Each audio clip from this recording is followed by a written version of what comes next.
Good afternoon, everyone. My name is Aaron. So I'll be sharing with you on this infrastructure architecture. So I presume some of you are already the infra or architects practitioners, or you may be a principal system engineer, network engineer, cloud engineer, or data center engineer. So all these are the common terms that is still referring to the same basic fundamental, which is the infrastructure architecture itself. Right. So let me just begin my topics.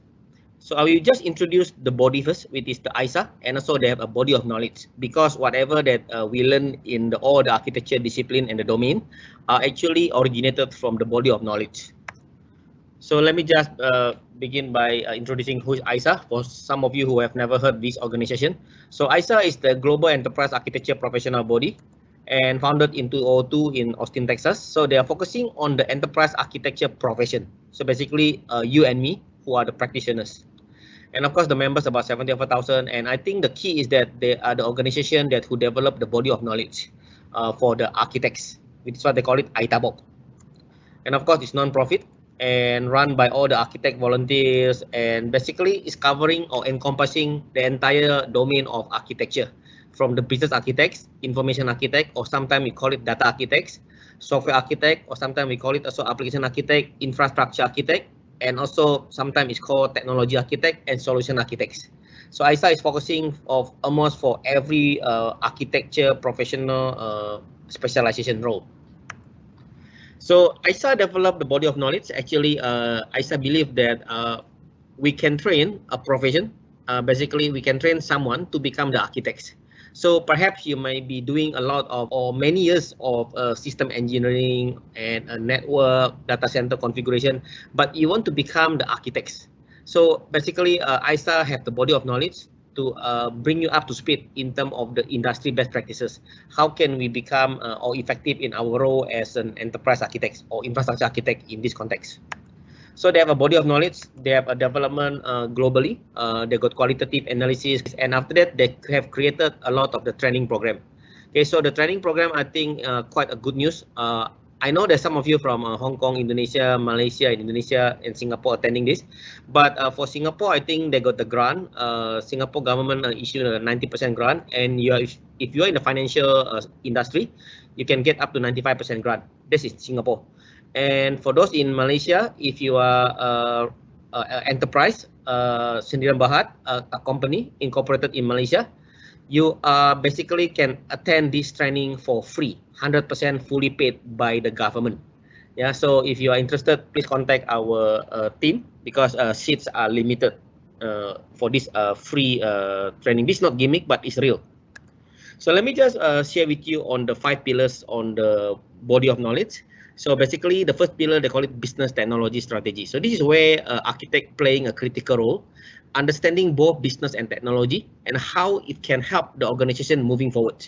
Of course, talking here now is about transformation, driving innovation, and of course now about industry revolution 4.0. So all these are very, very relevant, and technology are playing a critical role. And every architect need to understand the business equally as in depth as in technology.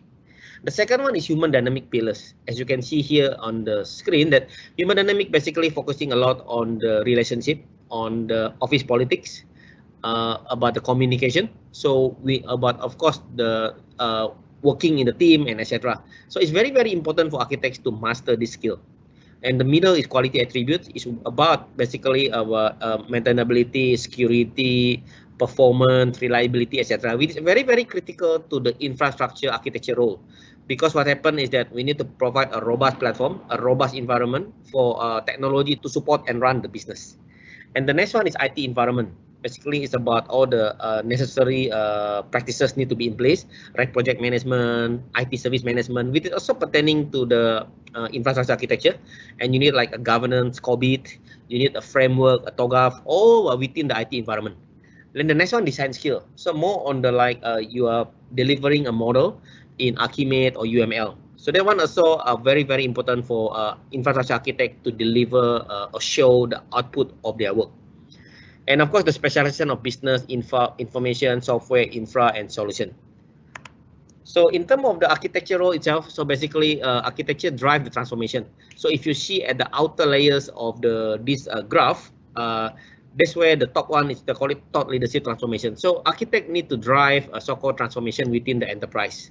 We are not sitting in the data center alone by wearing a thick jacket, but we are going there, going out, meeting up a business key stakeholders and understanding their concerns, their needs, and their wants, and what are their challenges, and how we can address that with the technology platform that we have. Then the next one, of course, customer journey is like providing a seamless customer experience. This is also very, very key for architects to be able to deliver value. And the bottom right about skill set transformation. So basically is that we also need to provide so-called innovation within our internal organization. Like now, due to the COVID-19, so everyone need to work from home. So how can we provide the robust infrastructure so that everyone still can work as productive as they are in the office and also at home? Then information transformation is where you need to provide the relevant information for the business decision making. Then got operating model transformation on the left bottom there. It's about basically the business need to change and how the technology can support that. And last but not least, on the left top, is about digital business transformation, because now everyone, because of the COVID, we cannot operate in the normal capacity of the office, but we still need to run the business, because we got so many livelihood that depend on us.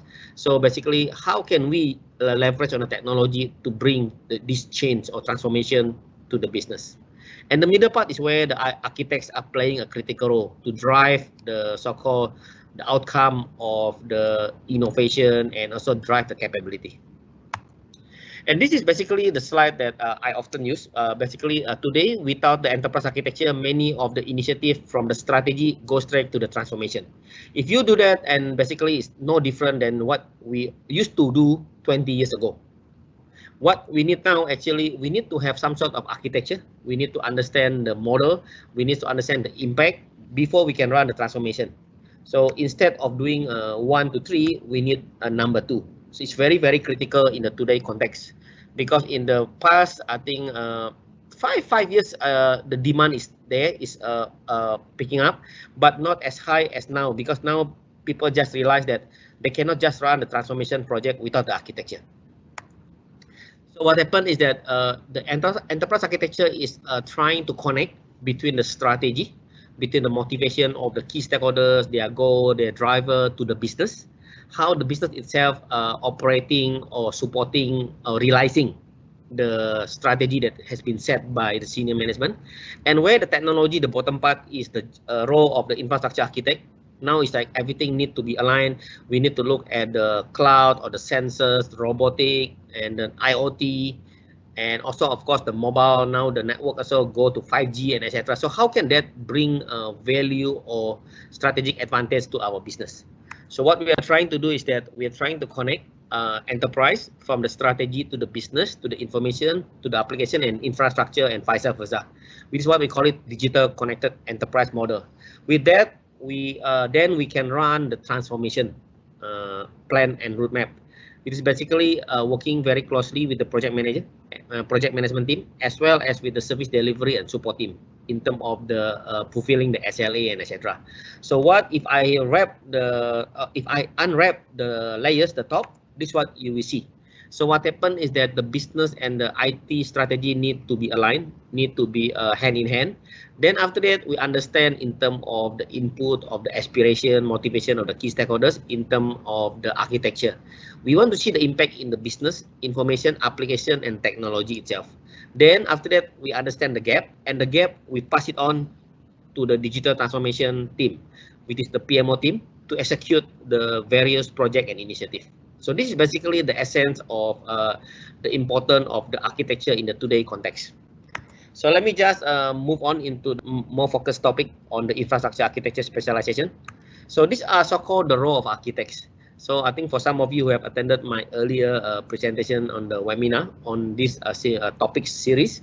So this actually, I just want to highlight again, if you are not a full-time business architect, if you are infrastructure architect, information architect, solution architect, and software architect, your secondary role must be a business architect. You cannot say to the other team that, oh, sorry, Aaron, I'm just the infrastructure architect. I look after the network and the data center. Then if anything you want to know about business, please talk to my boss. That's not the answer that I would expect from anyone carrying the title of architects. You need to be able to explain why you design a certain cloud configuration, certain virtualization. How can that business will benefit from your design? So that's the architect expectation if you carry the title of architects. Yeah, and of course, if you are carrying a title of architects, you can please join also our community, because we run a community in the 5 countries across Asia Pacific.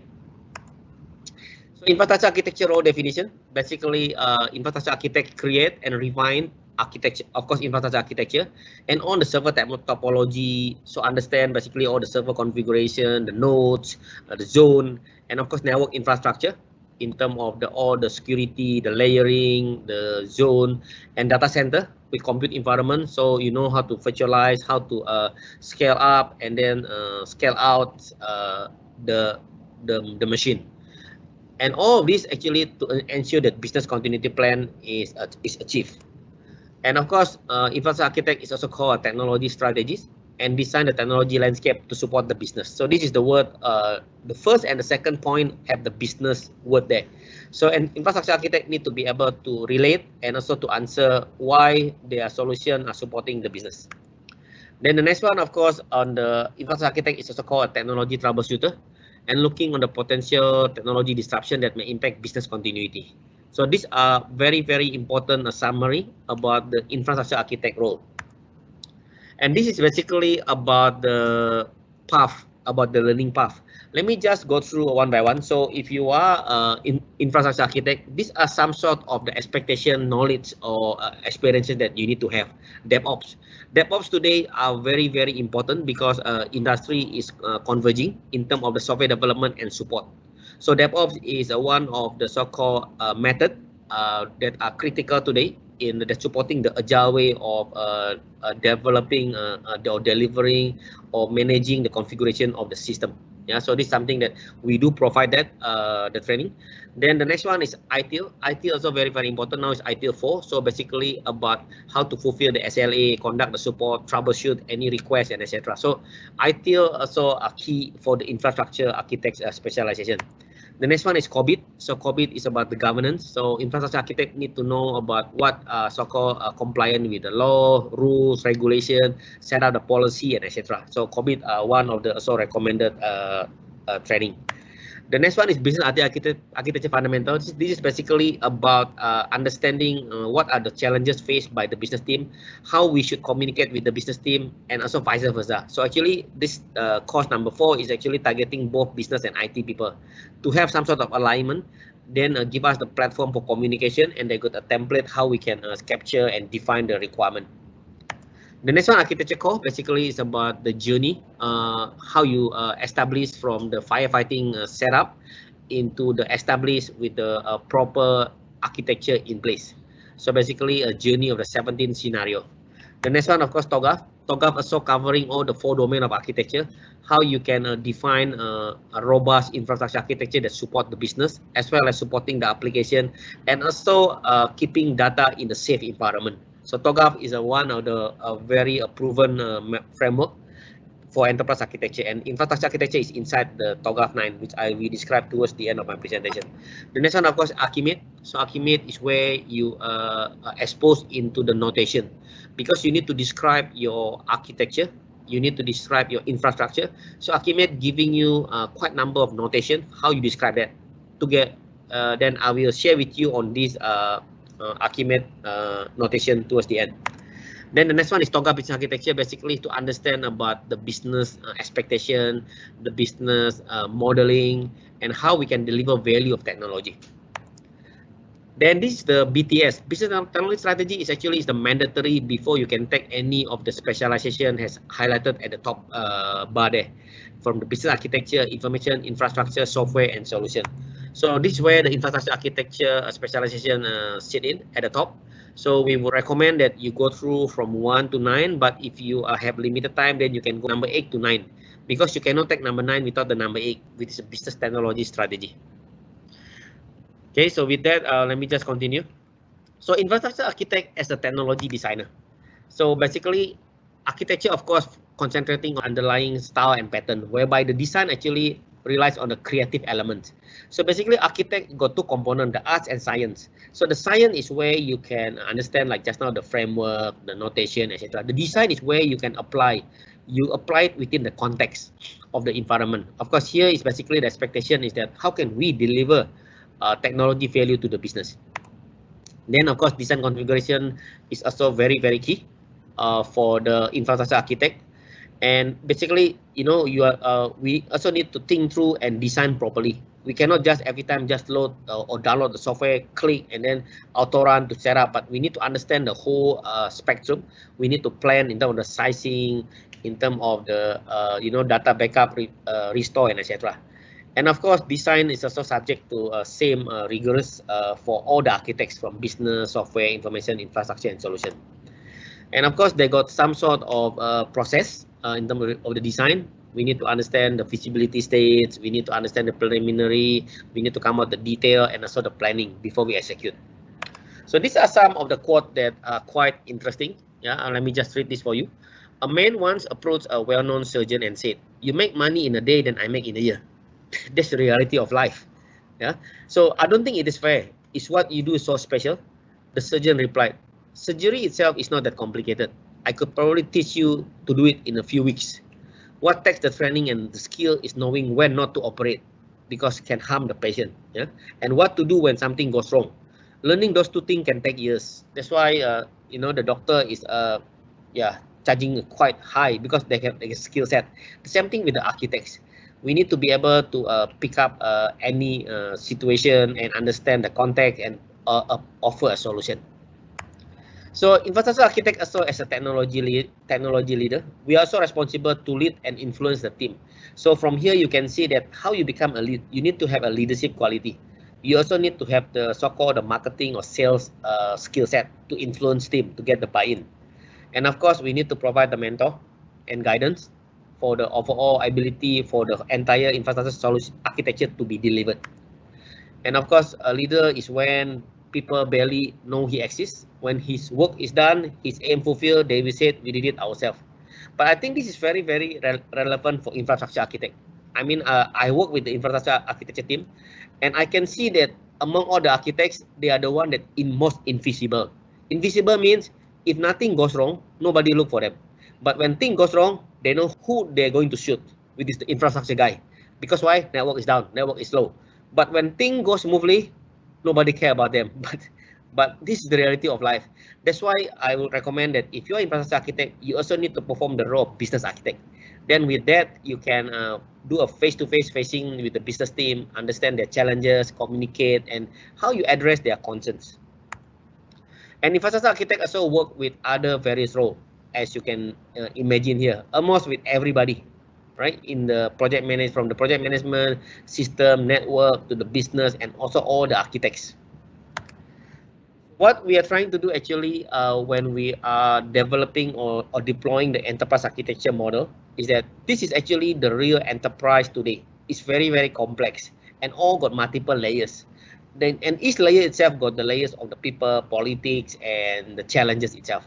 So if we see this type of model, it's very, very hard for us to transform. That's why not many organizations can transform successfully. So what do we need to do about this? What we can do is that we are developing so-called using a digital enterprise map, using Archimate.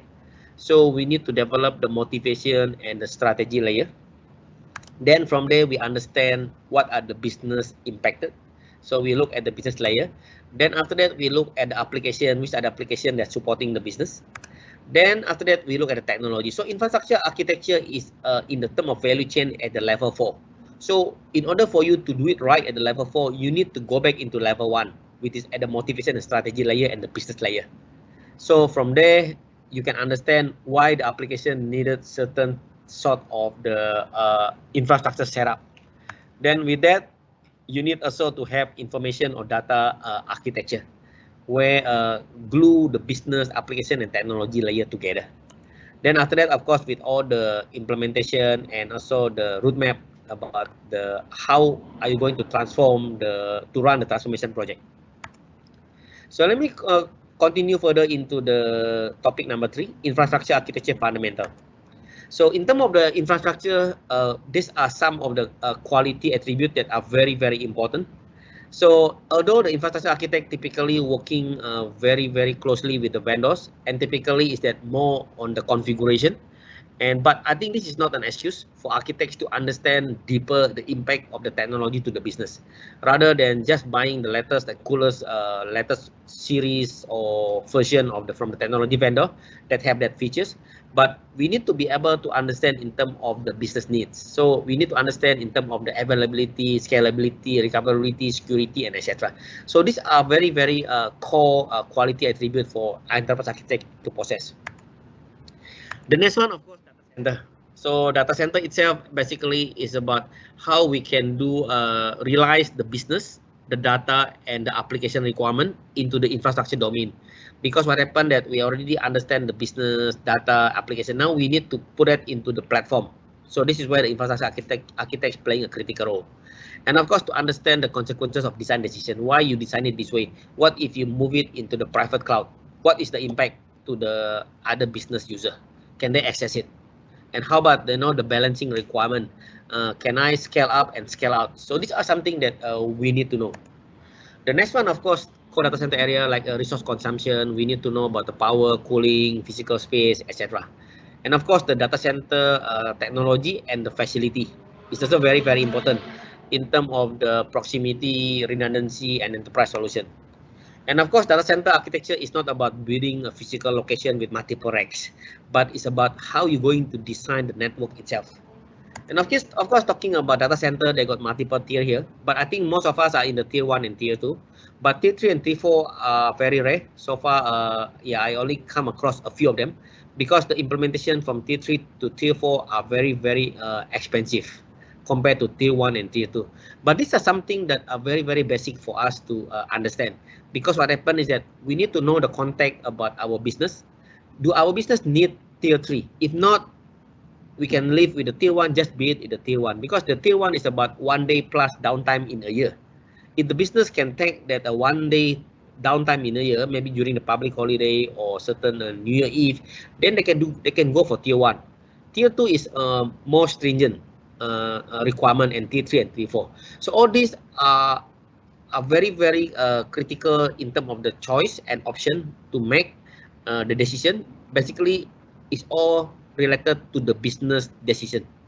If the business said, no, if our system down 1 hour in a year may cost us 1 billion, then you go for tier 4.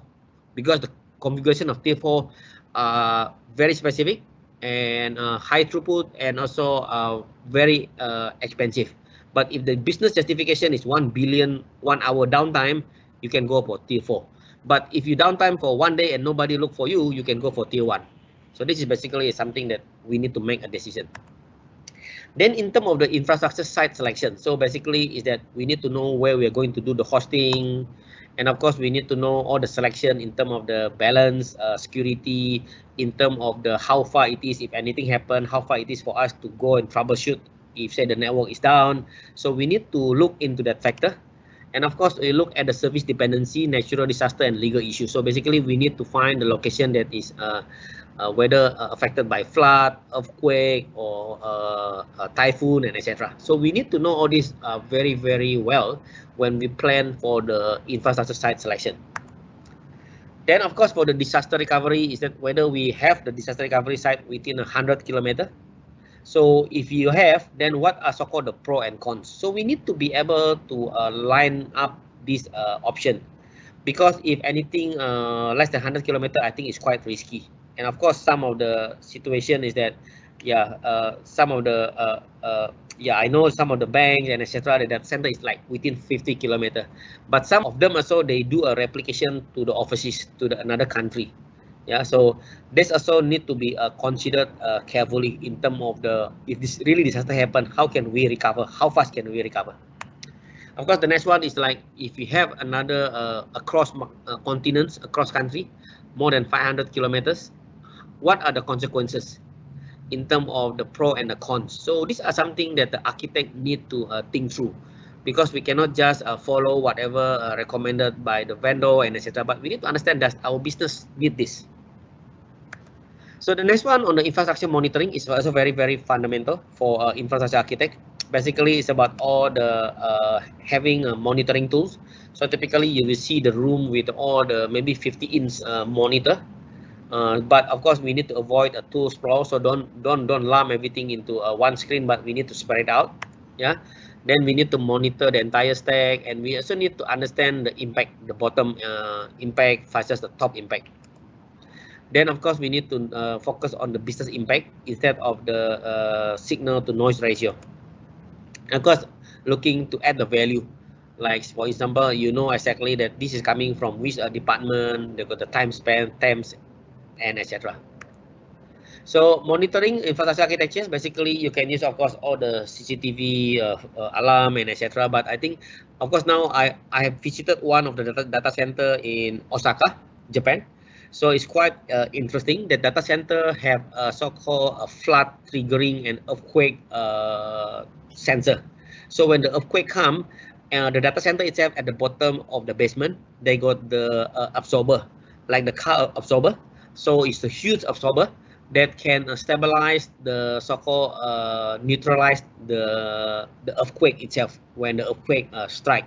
So, and also when the flood coming in, they got the gate, the so-called the wall that can raise up to a certain level so that the water level doesn't go into the building. So these are something that are also very interesting today, that depending on where your location is. So if your location that not exposed to the flood and the earthquake, then you don't need such a technology. Maybe you just need to look at the CCTV, and then in case they got fire and etc. Then of course looking at the single pane, and of course the monitoring method, like you can use the SNMP, WMI, logs, and synthetic transaction. So let me just share with you about synthetic transaction. So I don't know how many of you has been using this synthetic transaction. So basically it's about simulation, about interaction with the environment as though it were client of the service itself. So basically you are simulating the whole monitoring as though there's a real client. So this one basically gives true client interaction experience, and of course operate at the presentation layer so you can see it clearly. And this actually is a powerful tool, but not used as frequently as it should be. So this is something that you can pick it up when you want to test your monitoring in terms of your data center reliability and service availability. The next one, of course, in terms of the monitoring using health model. So they got many tools that you can purchase today to monitor all your network, your server load, and also all the transaction, the throughput, yeah, some of the within traffic light colors and etc. And of course, the tool itself can give you a warning, can give you the workflow, trigger the events. Yeah. So some of the event itself, like event filtering, event aggregation, and event masking. So basically, it's about all the connectivity that can give you a visual network for you to understand about how you can make a decision at a particular in time. So these are so-called the expected job of the infrastructure architect to be able to master and model and design such so-called environment. Service level agreement, I think this is something quite straightforward. Basically, it's about something that you need to agree. What are the things that you're going to offer? What are the things going to be delivered at a certain quantifiable and measurable manner? And of course, common terms in here like the RTO, recovery time objective. Basically, what are the recovery time before reaching breaching SLA, and the RPO, recovery point objective. So basically, the acceptable amount of data loss before breaching SLA. So these are something that are typically specified within the SLA. And of course, plan downtime for maintenance. So this is something also typically SLA we contended. The next one is about the framework, methodology, and notation for infrastructure architect. Because today is that the infrastructure architect is that it's not that someone you put them in the data center and they just wearing a thick jacket and walk around looking at all the signal and then hearing the aircon noise and etc. But more on the someone that who can design. So there must be a framework, a methodology, and also the notation for infrastructure architect to be effective, and also certain tools are needed. So framework. So in terms of the framework itself is that basically provide a practical starting point for an architecture project. So basically with the framework, we avoid initial panic, and of course systematic, because they got inside the framework there'll be a methodology. Then of course captures what others have found to work in real life. So we don't need to reinvent the wheel. We just need to understand and adopt it. And of course, contain a baseline set of resources for reuse. So typically in the framework, they got set of the template or a sample that we can use. And of course, framework are key elements to architecture practice. So they allow us to do more while creating less. And of course, it is also applicable to all hardware, software, information, and business element. So everything that we talk about framework basically is giving us a jump start to get it right, and it's also proven method that somebody else has done it before. In terms of the methodology, so basically the methodology is basically there will be a task, there will be the input, there will be the step you're going to do, and there will be the output. So basically giving us a prescriptive guideline. Instead of we do sometime from A to Z, but we can do A, B, C, and then skip D, go to E. So method giving us a guideline on how we can complete the task. And of course, the architecture method must be evaluated for scope. So we need to know the scope because depending on how big is the scope. So if the scope rigorous, then we need to have a proper method. We need to cover more steps. And of course, the connectivity to other activities as well, because everything are interrelated and interconnected in terms of the target engagement model. So these are the summary in terms of the framework, methodology, and notation to support the infrastructure architecture with the training courses. So as I mentioned that if you are practitioners of infrastructure architect, these are some of the knowledge required. In addition of all the certification coming from Microsoft, from VMware, from Salesforce, from IBM, Oracle, etc. These are, or from IBM, these are the cost, the technical training that you need to go through if you are maintaining that platform. But here more on the the understanding the architecture like TOGAF 9.2, that covering the framework and method. This is where you need to get yourself familiarized with the TOGAF framework, with the ITIL 4.0 about framework and method, with the COBIT 2019, yeah, framework and method, and then Agile, Lean, and Scrum. So these are something that also currently are quite popular, like the SAFe framework, one of the so-called Agile, Lean, Scrum practice. Then DevOps, which is quite interesting today because of the convergence between the development and the deployment for rapid to support the Agile DevOps. Then they got ADM, is basically it's about architecture development method that is being taught in the TOGAF 9.2 courses. And also UML 2.5, like the training here called architecting software with object-oriented analysis and design. So this one, UML 2.5 basically is about how can we capture the requirement, how we can design the software component, how the infrastructure component itself connected or supporting the UML at the implementation level. Then the next one is Archimate. So Archimate is the model about the enterprise, and infrastructure architecture or technology architecture layers are also inside the Archimate. So I will show you the example shortly after this. So in terms of the TOGAF, for some of you who have not taken the TOGAF, so TOGAF basically is the enterprise architecture development methodology. As you can see here, basically is like the circle from A, B, C, D, E, F, G, H back to A. So it's like the wheels. So this is what describing our transformation journey. Transformation journey is not a one-time, but it's multiple series of journey. So we have what we call it preliminary. Basically, is to understand the scope, context, and what are the key stakeholders' motivation. And also, we need to get the buy-in from the senior management. Then from there, we need to develop the architecture building block. So here in the phase A, we need to implement enterprise vision and strategy. So we need to understand what are our current direction in terms of the senior management, vision, mission, and also their driver. Then from there, we look at the business architecture. We look at the gap that exists today in our business. Then we look at the gap in our data and information and also application architecture. So we look at what the thing need to be changed in order for phase A enterprise vision and strategy to be fulfilled. Then in the phase D is where we're developing technology or infrastructure architecture. So we need to see what are the platform that we are changing in order for the application to be able to run and scale to support the business. One is the gap is done, then we develop what we call it solution building block. So we consolidate the gap, prioritizing a project. Then from there we assign the team. In the phase F, we create the Gantt chart. Then after that, in the phase G is where we execute the project. So the phase G is the project 8 months or 9 months. The phase G is 8 or to 9 months.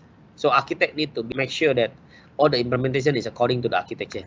Then we have the phase H, which is the managing business and technology changes. So if there is any changes that may come in from the business or technology, how can we how can our platform or environment address that changes? Then this is where the so-called the content framework. So the content framework basically, if you can see here on the screen, is connecting to every phases. So like the top one, the orange one, actually covering the so-called the preliminary architecture vision and the architecture requirement. So all that are connected within the TOGAF framework itself. Then they got the business architecture, they got information system architecture, technology architecture, and at the bottom layer is architecture realization, which is actually opportunity, solution, and migration planning, phase E and F, and the implementation governance. So the red color at the bottom actually about the TOGAF phase E, F, G. So all these are the content framework that are things that we need to deliver or we can use as a jumpstart and when we want to do the architecture. And these are the example on the so-called phase D, which is technology architecture about infrastructure architecture. What does the phase in the D itself prescribed by TOGAF? So first, we need to understand the selection of the reference model, viewpoint, and tool. So basically, here is looking at what we already have at hand. So this is the first thing first, before we do some changes. So if we need to understand our so-called our baseline. Then after that, we need to, once we understand the baseline, then we look at the target. Because the target, we know that from A, B, and C, the previous phases, what the thing that we need to change. Then after that, we understand the gap. Gap means something that we don't have, that we need to change. Then from there, we need to find candidate roadmap for our components. So what are the things that we also need to change to become, to be implemented.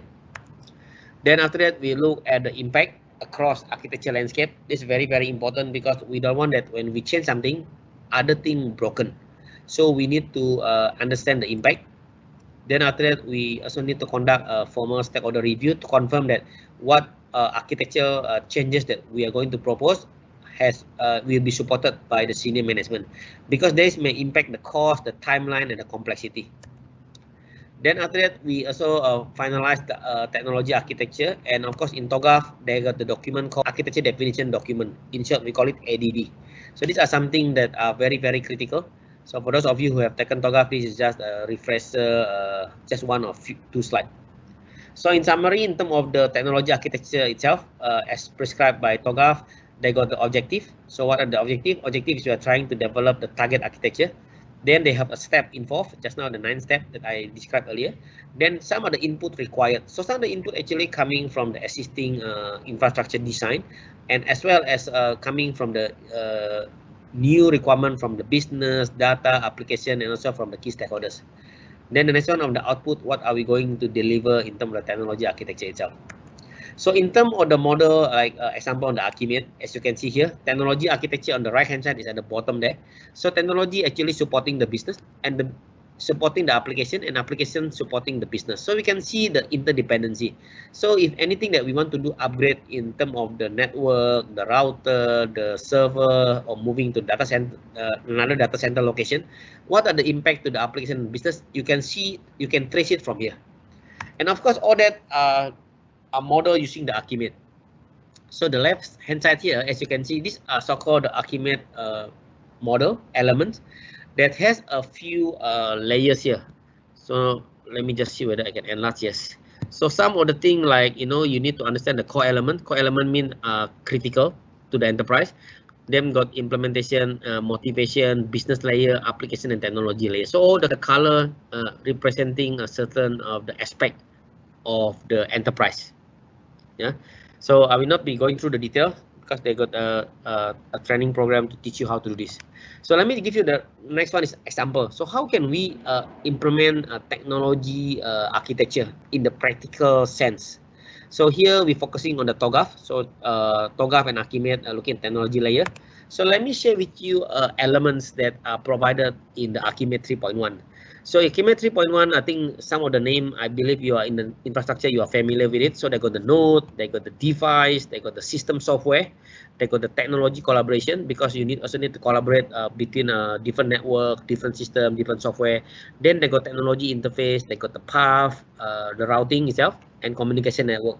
All these have a symbol, and this symbol actually you can so-called orchestrate that into the model that connect into the entire spectrum of the enterprise.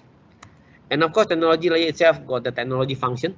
Yeah, because you can call the function like a single sign-on, you call that function, or technology process that require like you do a backup, so process 1, process 2, process 3. So you can also model that, and also technology interaction and technology event. So like event means like at the 3 a.m. you trigger a backup. So the event or technology service that you provide to others, a platform or other domain, and also the artifact itself. So all these are so-called the technology layer elements that in within the Archimate itself. Then the next one, of course, now we know about Industry Revolution, IR 4.0. So we are talking about equipment. So of course, all now equipment talking about robotic equipment. So Archimate also already cater into that. Then we got the facility like a storage, maybe a staging area that have intelligent sensor, etc. So also it's covered. Then after that, the distribution network, or like a railway or conveyor belt, because some of the robot, the warehouse itself is automatically distributed. And also the material itself, or the raw material that you need to have, all got the sensor. Yeah, so this is something interesting that you can also model the infrastructure architecture itself, the scope already widening because of the Industry 4.0. So these are some of the example on the data acquisition from the IoT server. So you can see here all the, I give you the so-called the element name, like the location, the node, the equipment, the specialization in terms of the relationship, the aggregation, association, and facility. All these are how the data acquisition gateway itself consolidating from IoT devices. Because from there, actually, you can decide what sort of decision. So actually sending a lot of data to the server for us to process. So all these also need to be designed properly. The next one, of course, on the infrastructure implementation and deployment view, in terms of the how are we going to interact with another system external. So here we can see that they got the firewall, they got the certain path, and then how our finance system is also connected with the bank system in the secure way. So all these are also the design using the Archimate. And of course, how the platform itself, the environment itself, supporting our application components within our enterprise. So we know that there is a dependency between this mainframe with our components. The next one is on the understanding the gap. So these are the example on the gap itself. So as you can see here, actually they got the legend that the blue one are both in the baseline and target. The red one is going to be retired or going to be decommissioned, and the green one is something that is new, right? So basically is that how can we define the new target architecture. So these are one of the way that we can do that, and it's all in the Archimate. So with that, let me just share with you the video about, I think you can relate about what they call it hellbore architecture, whether we want to keep our hellbore architecture in our environment, or we want to move into the enterprise architecture that is much more lean way.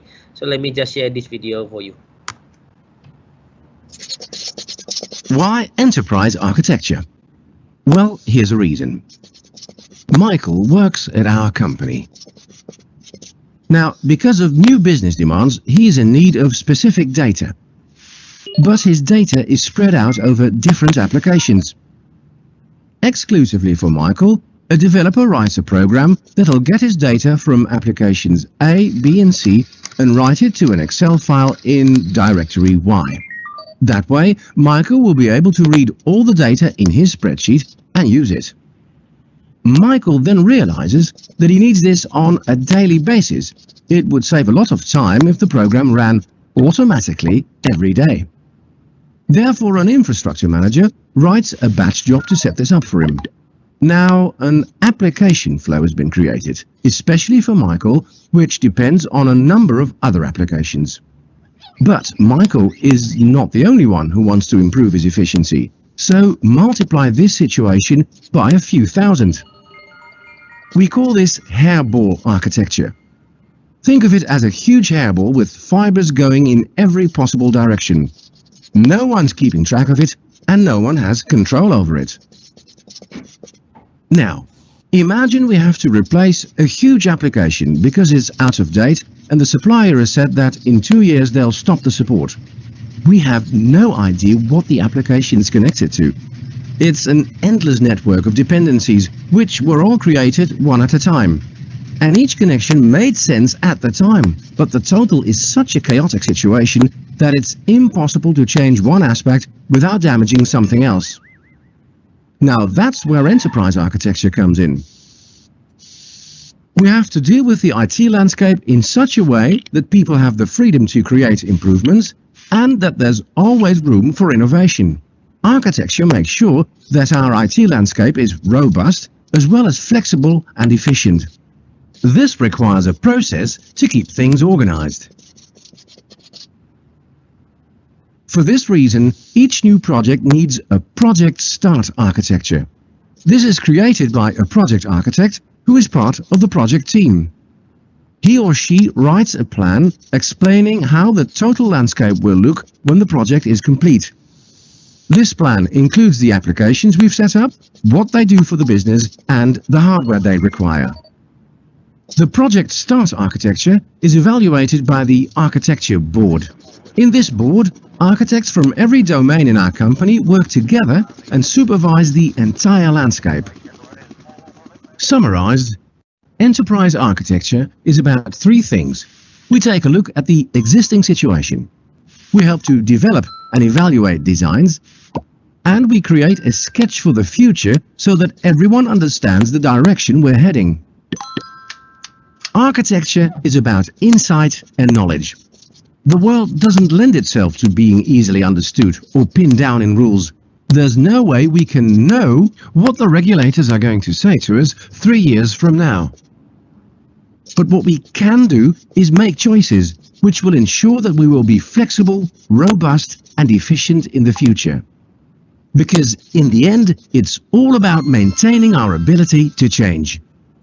That's why enterprise architecture. Okay, so hope you can get the context about where the architecture and how the infrastructure itself can play a critical role.